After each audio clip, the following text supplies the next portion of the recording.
Passa Bugingo. First of all, amanya n'eddoboozi batoke yenze munnammwe. Gamba Passa Bugingo. Bw'obanga nya firimu, tunuuliranga nnyo ending. Enkomerero ya firimu eno erina okubeera much convincing. Tekiri ku budde bw'otutte ng'owandiika script, tekiri ku ngeri gy'otandiseemu kuzannya firimu, naye njagala okimanye nti enkomerero ya firimu erina okuba ng'enyuma nnyo ate ng'eri convincing. Kaakati Passa Bugingo yatwala obudde bungi nnyo mu kuwandiika script, n'atwala obudde bungi nnyo mu kutegeka firimu eno, naye ku nkomerero yaayo alemeddwa okukonvinsinga Abannayuganda nti eno firimu yabadde based on reality, oba yabadde friction, oba yabadde comedy, oba yabadde stunt. Kati buli Munnayuganda amulabye. Passa Bugingo amaze n'akunama kuba buli muntu akitegedde nti Passa Bugingo yazannye firimu eno olw'ebigendererwa bye.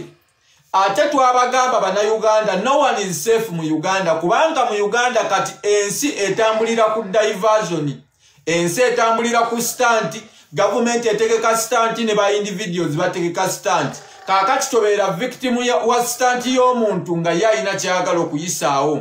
Kaakati Passa Bugingo ye yasaddaaseeyo driver we, ye gwayita driver we, simanya Uncle Richard awummule mirembe. Ne famile ye Mukama agigumye yagisaddaaseeyo olw'okuba nti ye yabadde azannya firimu. Eno firimu yennyini era buli Munnayuganda akiraba.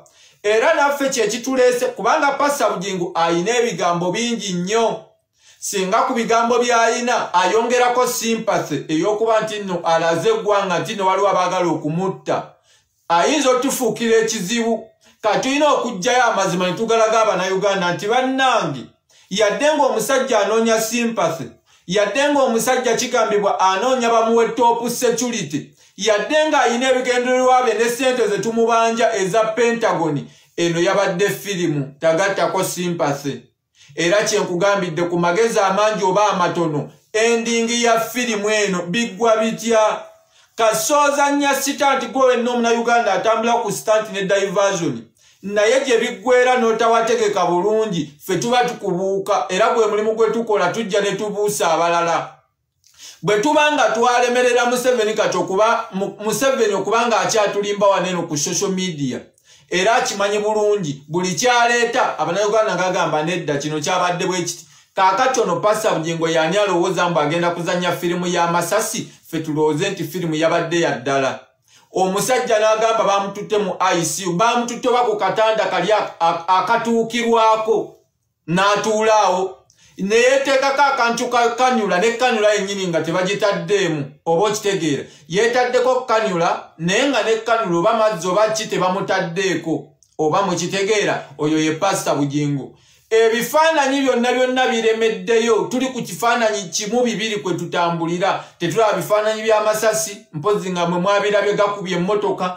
Tetulaba gwe bakubye masasi. Tetuyina kirala kyonna kye tulaba yadde n'aka vidiyo ku bintu ebyabaddewo awo mu kusookera ddala. Olwo firimu ebeera ekulemye, firimu ebeera egenze bubi, ne bw'obeera okola otya Abannayuganda oba togenda bakonvinsinga.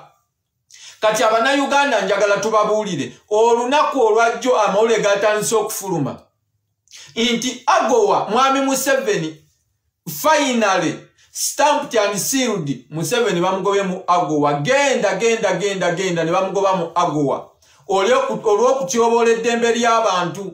Aga amawulire tegalinatambula, tegayina nawe galabikira. Kati Passa Bugingo yamaze okuzannya stanti.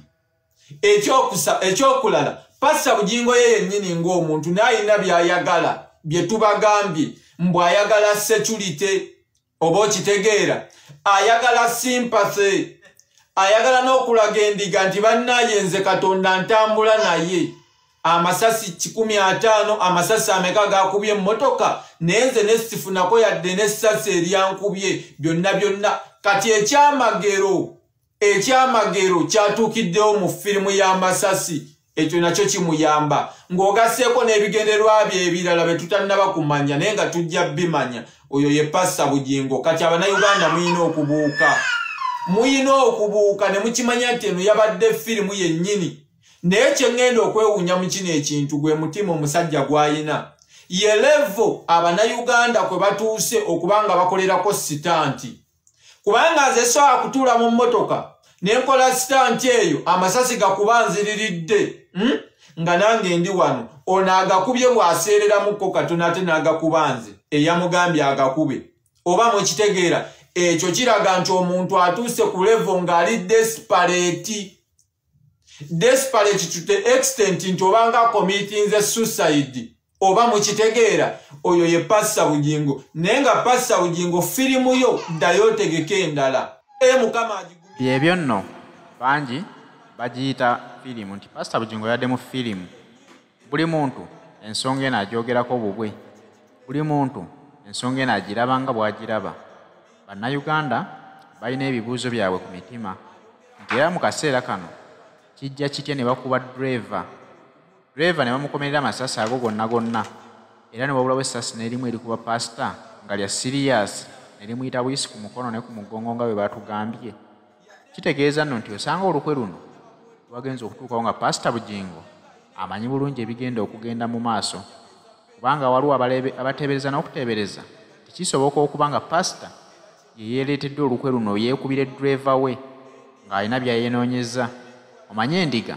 bambi zisaasira nnyo abantu ng'abo basajja ba Katonda n'olwekyo akimanyi bulungi nti wanaddirayo mu kyaki kyekigenda okuba ekyamagero kyagenda okugenderako Mukama Katonda yansimattusizza amasasi awo endiga zisooke zisumulule waleti musajja wattu yeeyolera omusimbi ye okwagala okukola ensimbi tekimuyinamu buzibu kusaddaakayo omwana wa muntu oli abadde just driver we talina bw'amuyita asobola okumuwaayo n'amuzannyisa omuzannyo n'agamba oyo mumukomerere agamuggyawo naye nze nneme kufa kubanga bwaddayo n'ayoola omusimbi awo aba akimanyi emirimu gye gyongera okugenda mu maaso naye nga mwana wooli ye yamuziika kubanga yali driver we n'olwekyo bino byonna bisoboka kugambye ensonga zino buli munnayuganda aziraba lulwe buli omu awuliriza emboozi ya Pastor Bugingo amazima matuufu tegatta